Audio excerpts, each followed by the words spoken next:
Sergio Berenstein, que es un gran analista de política, de economía. La verdad es un placer hablar con él porque se puede hablar de todo. Hola Sergio, ¿cómo estás? Perdón la demora. Hola, ¿qué tal? Muy buenas tardes, al contrario, un placer. Bueno. Escuchar a Diego, me refiero, escucharlos, charlar a los dos. Me puse en Sergio, el lugar de la audiencia. de la audiencia, gracias, gracias. Estaba preguntando recién, ¿no? Lo que estamos consultándole a la gente, que es este relanzamiento de Milei que vemos entre el día de ayer y el día de hoy, con esta reforma de la Carta Orgánica del Banco Central y toda la propuesta que llevó adelante. Y estamos preguntando si tiene asegurada la reelección, y quiero extenderte a vos esta pregunta para arrancar. Coincido con lo primero, el presidente hace un mes estaba todavía enredado en el affair Adorni y en un mes cambió completamente el escenario.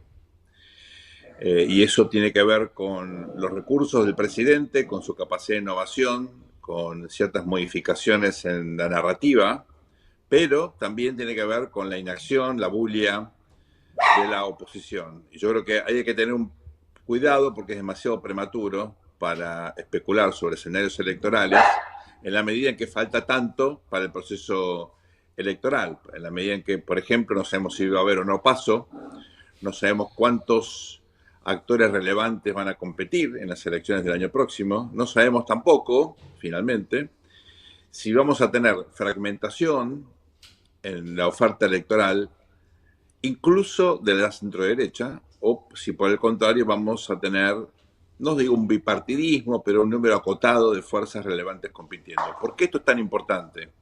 Bueno, porque hoy sabemos que hay un candidato, seguro, que es Javier Milei, pero no conocemos a ninguno de los candidatos de las otras fuerzas. Con lo cual, preguntarle a la sociedad qué piensa de la reelección es medio abstracto. Sí. Uno puede, obviamente, hacer preguntas indirectas, hablar de preferencias, entender el nivel de desgaste o no de la figura presidencial, de sus políticas. Uno puede evaluar potencial de algunas figuras opositoras, pero no puede hacer encuestas electorales. Más aún, las encuestas electorales tienen enormes dificultades para predecir comportamientos un día antes de la elección. Imagínate un año y 2 meses antes de la elección. Así que como me parece que es abstracto, es una pregunta de imposible respuesta, hay otras cuestiones que sí podemos considerar, donde sí hay datos, donde no son opiniones, hay datos que por lo menos respaldan las opiniones y puede agregar al debate. Dato número uno, hay un desgaste, una fatiga de la sociedad respecto de la figura del presidente Milei, de las políticas del presidente Milei, de la narrativa, de las ofertas, digamos, de las propuestas que tiene el presidente Milei. Eso es un dato de la realidad. Cuando emerge el fenómeno Milei había una enorme expectativa, había, por supuesto, un fenómeno novedoso, por ejemplo, jóvenes convenciendo a padres y abuelos que voten a un candidato raro, con la excusa de todo fracasó, darle una oportunidad a este loco. Bueno, un porcentaje no menor de ese electorado, ¿qué te dice hoy? No funcionó. Este también nos defraudó, lo dicen de otra manera, ¿no? Entonces, ahí ya tenés un dato que es importantísimo considerar. No es que el presidente no tenga chances, lo que digo es que hay fatiga, hay un desgaste. Es un desgaste lógico después de 30 y pico de meses, 31 meses de gestión, pero es un desgaste importante. Dos, las políticas. Hay, yo diría, tres cosas que yo valoro más, pero es una definición en ese sentido subjetiva. La política económica, la política de seguridad, la cuestión de la política social en particular, ¿no? El último punto es el más favorable al gobierno. Es un gobierno que definió un conjunto de prioridades en política social que logró, bueno, una situación casi inédita en la Argentina, es que hay conflictos, pero no es. Ay, se nos trabó. A ver si lo recuperamos. A ver, chicos, si, si recuperamos la conexión. Mientras tanto, tengo que recordarles que dejen su like y colaboren porque se los pedimos siempre para que este programa llegue a más gente Y ahí está. Y también tenemos la encuesta que le extendimos la pregunta a Sergio Berenstein, que nos estaba contando, ¿no?, de los ejes, las prioridades del gobierno, y puntualmente estaba hablando de el eje social dentro de esas prioridades que fijó el gobierno para su gestión. Ahí los chicos seguramente me contarán si logramos recuperar la conexión. A ver, ahí me escribe Tommy. A ver qué pasa. Bueno, vamos a hacer un poquito de tiempo a ver si logramos recuperarlo 100% y lo tenemos a Sergio. Que bueno, la idea es, ¿no?, como arrancábamos este programa diciendo, el relanzamiento de Javier Milei, que finalmente llega, justo lo mencionaba también Sergio, después de un mes de ya la renuncia finalmente de Manuel Adorni y lo que fue en el día de ayer en cadena nacional de la presentación de la reforma de la Carta Orgánica del Banco Central, que incluye la prohibición de financiar al Estado, una mayor estabilidad para las autoridades, que esto generó conversación. ¿Por qué generó conversación? Porque la regla para nombrar a las autoridades sigue siendo la misma, pero lo que cambia ahora es que va a ser más complicado remover, ¿no?, según lo que propone esta ley, va a ser más complicado remover a las autoridades del Banco Central. Por ejemplo, al presidente se están pidiendo, por ejemplo, 2/3 para lograr remover al presidente del Banco Central. También está la ley del grillete fiscal, cambios en el mercado de capitales y también la desregulación del sistema de seguros. A ver qué me dicen los chicos. Bueno, ¿vos me avisás, Tommy? Dale, enseguida lo sumamos. ¿Cuál es la información que les puedo dar de este proyecto de ley de reforma de la Carta Orgánica del Banco Central? Bueno, hoy ya ingresó por la Cámara de Diputados. El gobierno quiere sancionarlo, quiere, mejor dicho, darle media sanción en el mes de agosto, en el mes que estamos arrancando desde el sábado 1 de agosto. Quiere que en agosto ya tenga por lo menos media sanción este proyecto.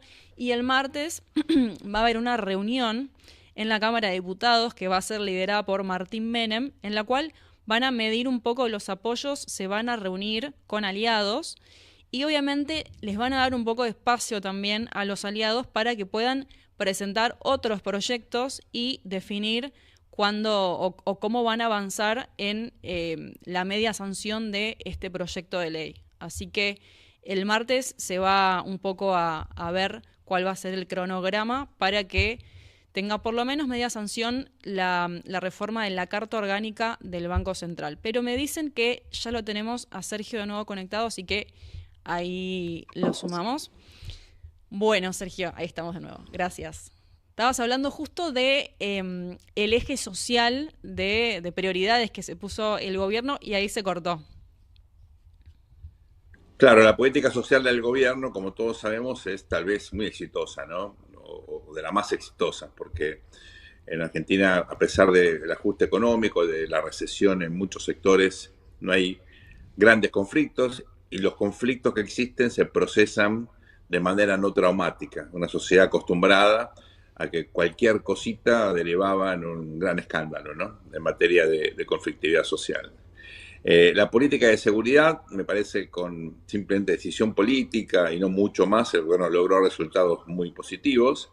La política económica, claramente, donde el gobierno había puesto tanto énfasis, encuentra una paradoja, porque hay muchas cosas que avanzaron, hay una transición, la apertura de la economía, una desinflación con resultados parciales, pero en general uno puede afirmar que por lo menos la tendencia es positiva, pero hay caída de ingreso muy significativa, hay muchas actividades que están indudablemente afectadas. Esta transición hacia una economía exportadora, con 4 drivers muy significativos: la agroindustria, la energía, la minería y la economía de conocimiento. Es fabuloso, es una gran transición, soluciona por lo menos en parte la cuestión de la restricción externa, pero no genera suficiente empleo. ¿Por qué? Porque el canal para generar empleo es el crédito, y el crédito no volvió, al contrario, hay un problema de mora que es récord en la Argentina. Entonces, ahí tenés una dificultad que no sabemos cómo el gobierno va a poder solucionar, sí lo va a solucionar de acá a las elecciones. Y aquí la paradoja. La economía es para el gobierno lo más importante que hizo y para la oposición la oportunidad más grande que tiene de poder ofrecerle a la sociedad una narrativa distinta. Y, Puede que ninguno de los lo logren, ¿eh?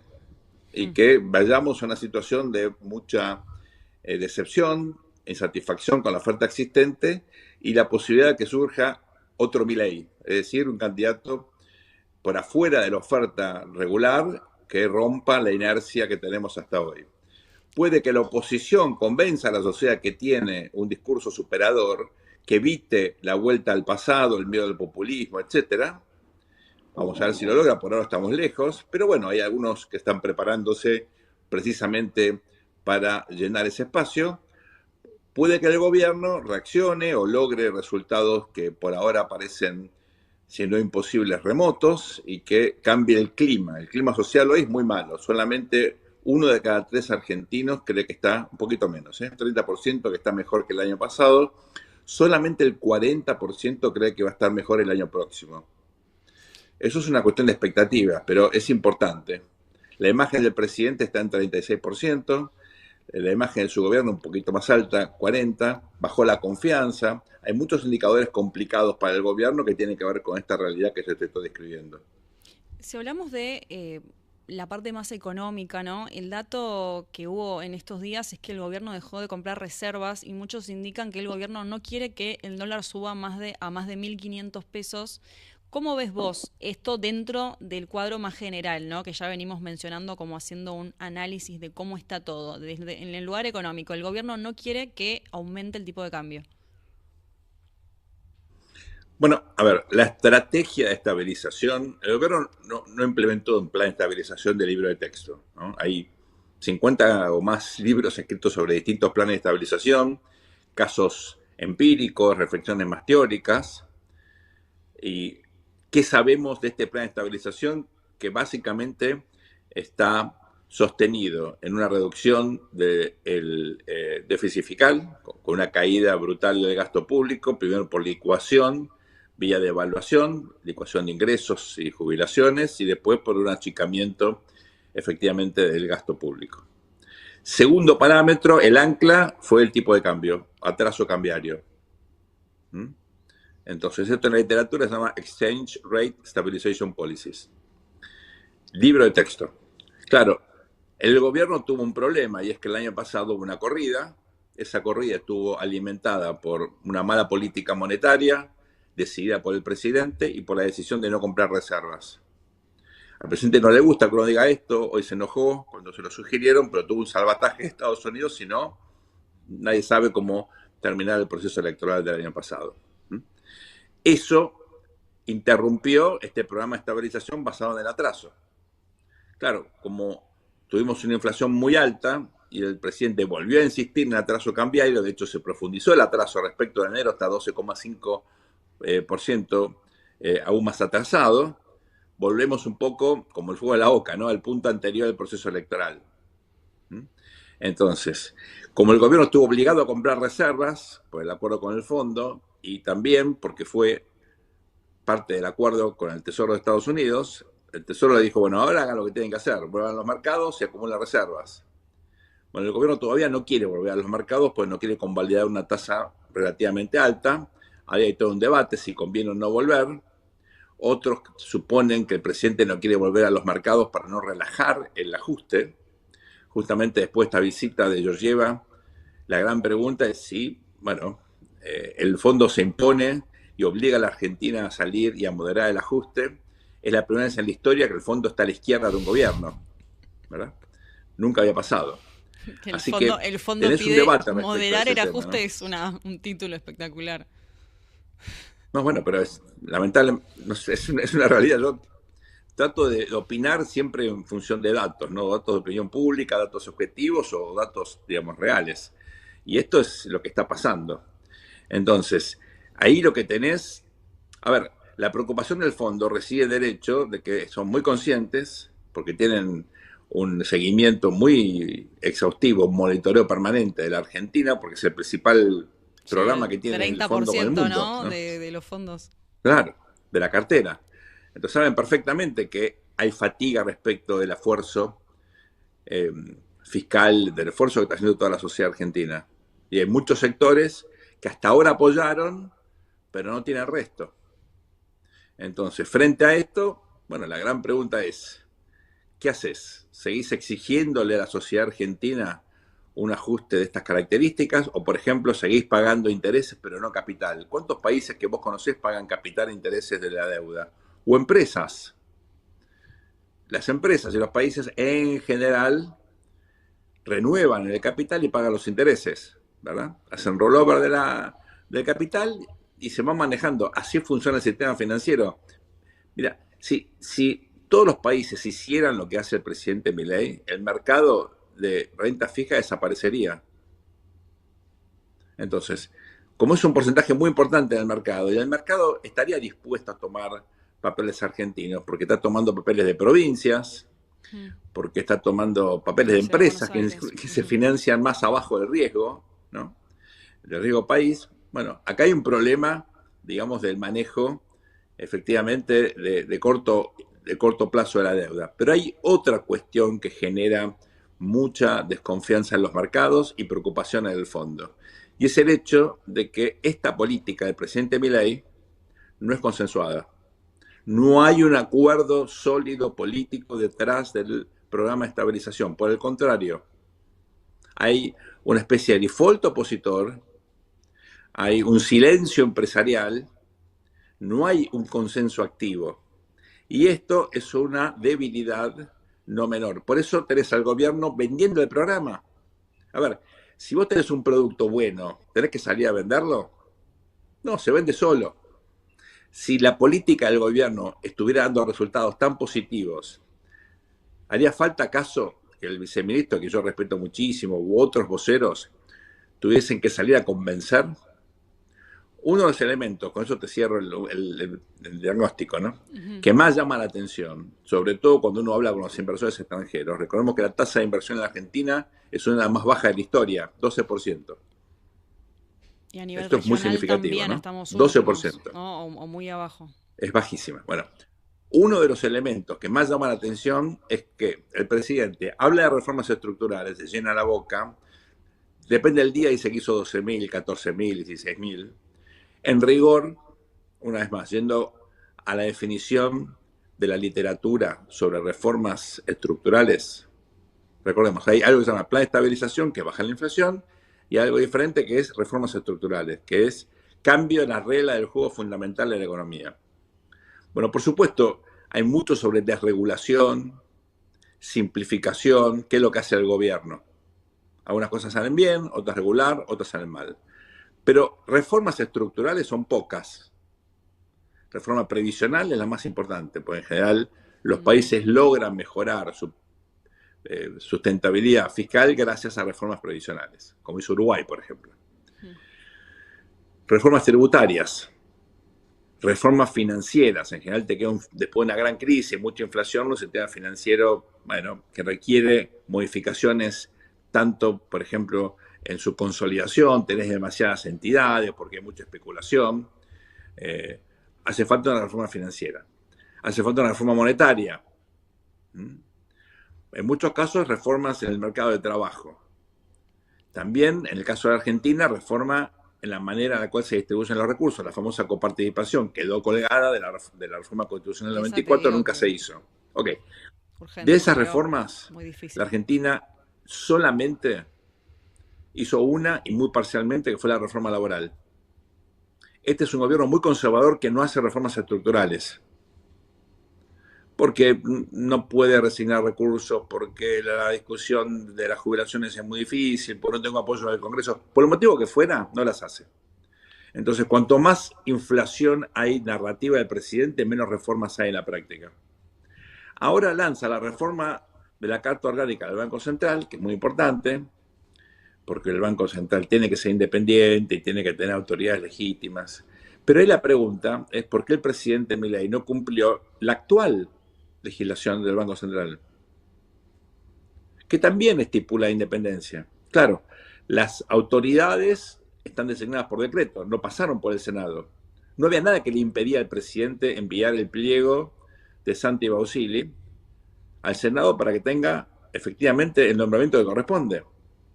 Es el presidente que convoca a Santiago Bosile a reuniones de gabinete. En ningún país donde hay bancos centrales independientes, en ninguno, Bueno, el estuvo ayer en la presidente o cadena titular del Banco nacional. Central participa en reuniones de gabinete. Mm. Entonces, ojo, esto no tiene nada que ver con Bosile, que es un gran presidente del Banco Central, ¿no? No, no, no, Estoy hablando de algo formal, institucional. Con lo de las cual, funciones. esta reforma, Mm. pero lo peor de todo, ¿cuál es? Que es que si no hay consenso, esta ley, ¿cómo se cambia una ley? Bueno, con otra ley.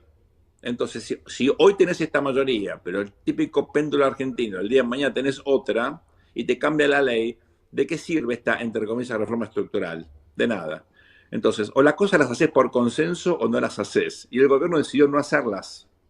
Entonces, como consecuencia de esto, suponer que la economía mejore mucho, habiendo fracasado en hacer las reformas estructurales, con un plan de estabilización basado en atraso cambiario y con la actividad económica en las grandes ciudades, en la industria, en el comercio, tan pero tan apagada, bueno, me parece que es riesgoso, con lo cual, al margen de lo que te conteste la gente, si uno mira los fundamentals de la economía, estamos mejor fiscalmente, tenemos un superávit comercial buenísimo, obviamente la inflación tiene una tendencia a la baja, pero todo lo que yo estoy aquí argumentando, por lo menos nos obliga a ser prudentes respecto de una eventual reelección, si existe una oferta electoral competitiva, sugerente, innovadora por parte de la oposición.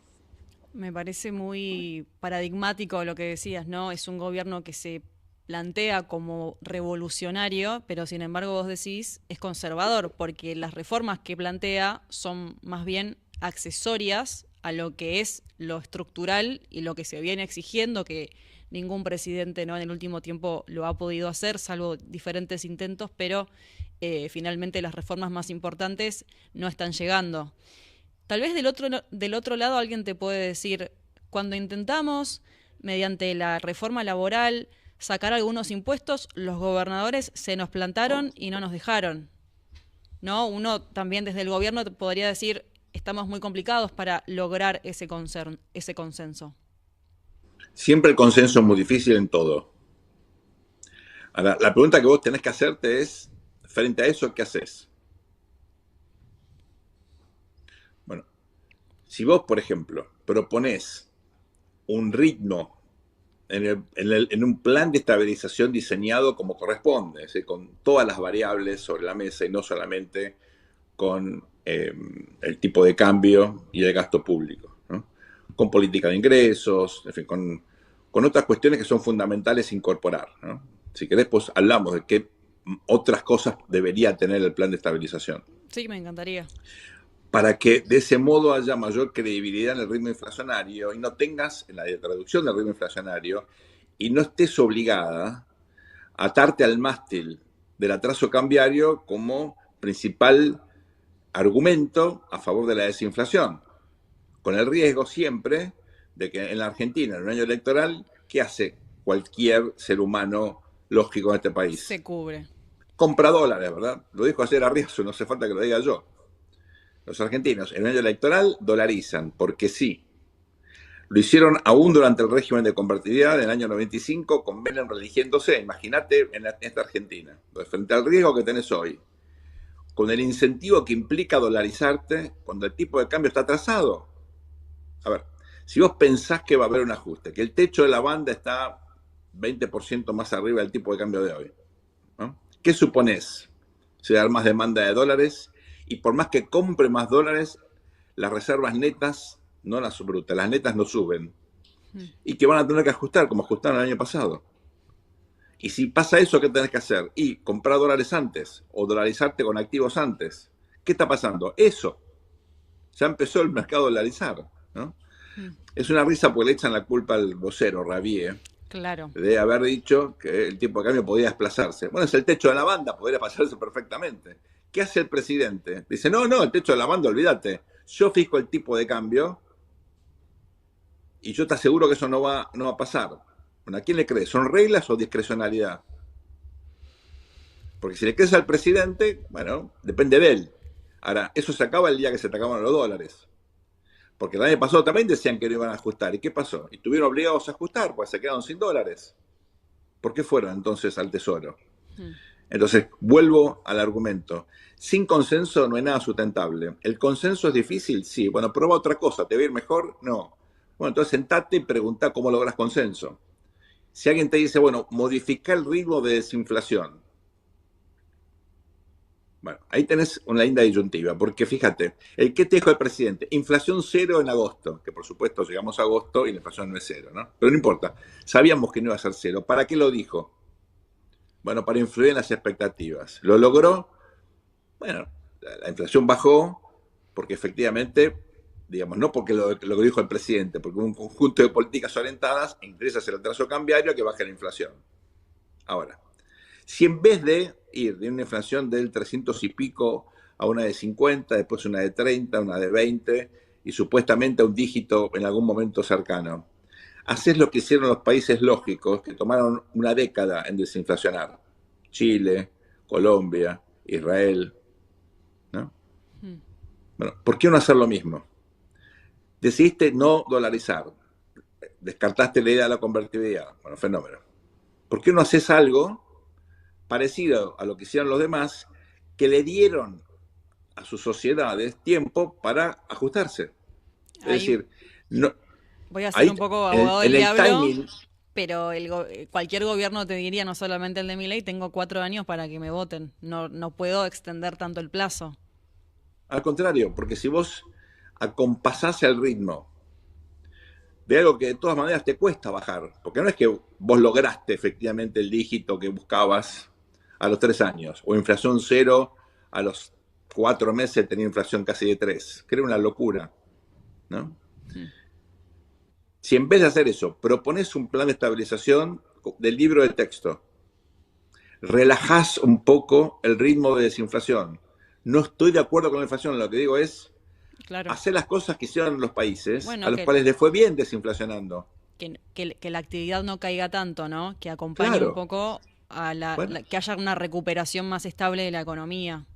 te tienen que votar y la parte de la gente tiene que consumir y vos necesitas actividad económica y ahora tenés los dólares para aumentar un poquito las importaciones. Bueno, aprovechalo. Yo entiendo que antes había un problema no menor y era que como estás sin dólares o con pocos dólares, si aumentaba mucho la actividad doméstica, eso te consumía efectivamente muchas divisas, ¿no? Mm. Bueno, ahora no tenés ese problema porque tenés más dólares. O sea, esa restricción tan importante para que te crezca la economía, ahora no la tenés. La restricción Entonces yo externa. creo que revisar la lógica del programa de estabilización te permitiría armar un consenso. Por ejemplo, el presidente, esto es una idea un poco loca, ¿no? Pero no podría proponerle a la oposición un plan económico conjunto y en todo caso proponerle a la sociedad que elija el mejor gerente, no el mejor plan. ¿A cuánto caería el riesgo? Pero es imposible. O sea, No, bueno, no, es o sea, improbable, no es imposible. Posible es, que Milei lo porque haga, en el pacto de mayo había un conjunto de objetivos, ¿no? El presidente lo usó en un momento de debilidad para sacar la ley Bases 2. Fenómeno. El otro día, en Tucumán volvió a hablar del pacto de mayo. Quiere decir que cada tanto el presidente reconoce que tiene que acordar, pero acuerda después 1 a 1, le saca 2 votos para una ley, un quórum. No es todo una cosa más bien de chiquitaje. No hay una visión de conjunto y no hay una ambición en efectivamente sentar las bases de un modelo distinto que no dependa del gobierno de turno en términos de los qué y los cómo, proponiendo a la sociedad que vote los quién.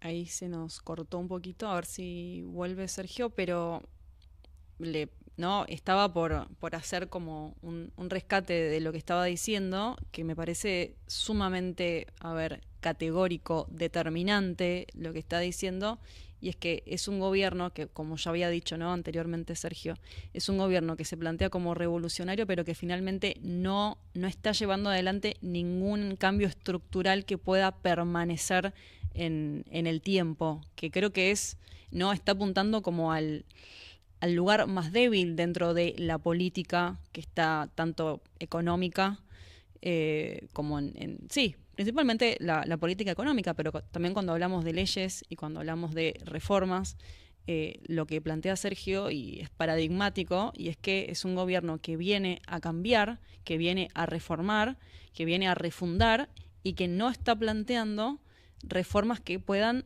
mantenerse en el tiempo y que ante la eventual llegada de otro gobierno, de otro presidente, esto se podría modificar tranquilamente con otra ley porque no está incluyendo a la oposición, no está logrando consenso con las reformas que está llevando adelante, sino que de vez en cuando reconoce la importancia del consenso y la importancia de sumar otras voces, pero que en general está llevando adelante reformas por su cuenta, digamos. Ahí estaba haciendo como un rescate de lo que estabas diciendo, Sergio, que me parecía clave, que me parece que es un Gracias. punto muy débil del gobierno, ¿no? Y justo vos estabas haciendo como una síntesis de este punto de que el gobierno no logra o no busca consenso para que haya una durabilidad de los cambios que está llevando adelante.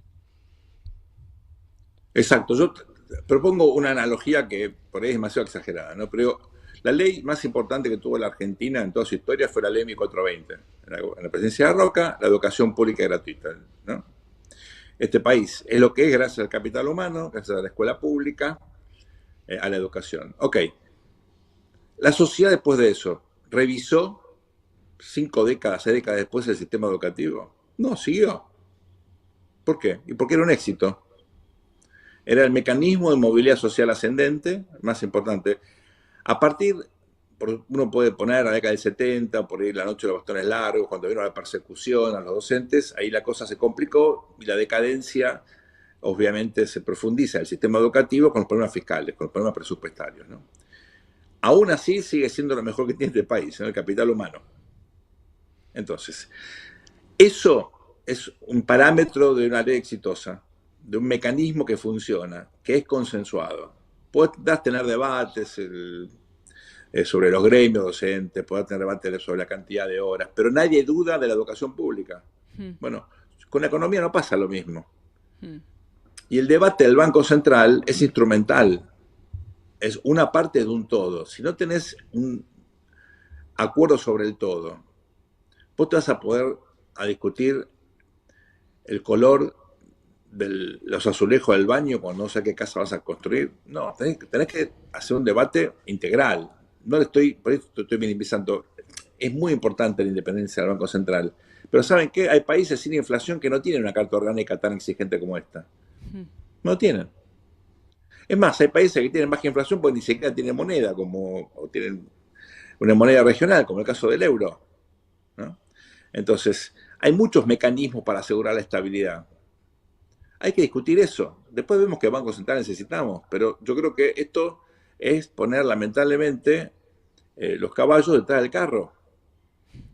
Si no discutiste qué modelo económico, si estás basado en un modelo, por ejemplo, ahora agroexportador, y vos te pones contento cuando cierran las empresas, bueno, ahí tenés un problema, porque obviamente no podés buscar el consenso de mucha gente que se está quedando sin laburo, claro.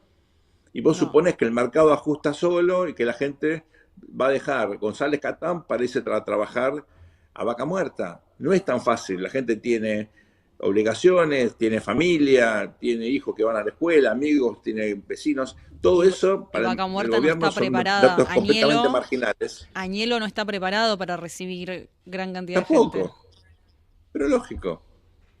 Entonces, ahí tenés justamente los problemas de implementación. Y yo creo que la Argentina está perdiendo una gran oportunidad, porque si el gobierno fuera un poquito más vivo y la oposición tuviese un poquito más de recursos humanos, mayor apertura, podríamos estar discutiendo cosas que le daría a la Argentina la posibilidad de duplicar la tasa de inversión y crecer no al 2, sino al 5, al 6.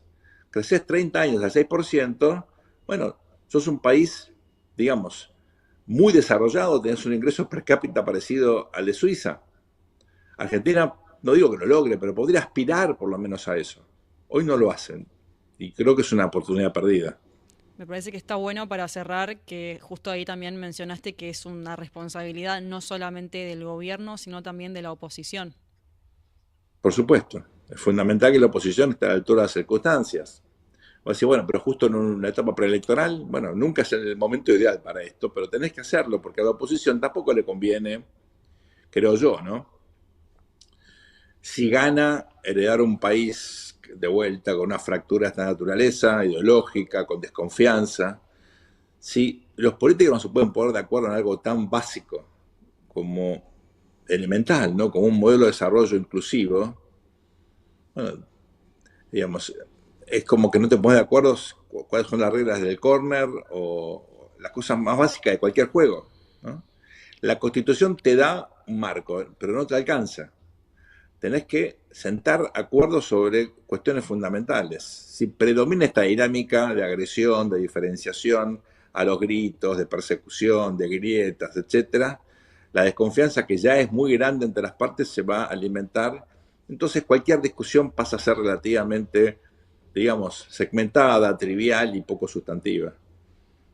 Clarísimo, Sergio. Te agradezco muchísimo Por por el favor, tiempo y un bueno, gustazo. nos volvemos a hablar y esperemos Dale. estar un poco mejor encaminados. Te agradezco mucho, un placer como siempre. Buen fin de, hasta pronto. Buen fin de. Gracias, Sergio.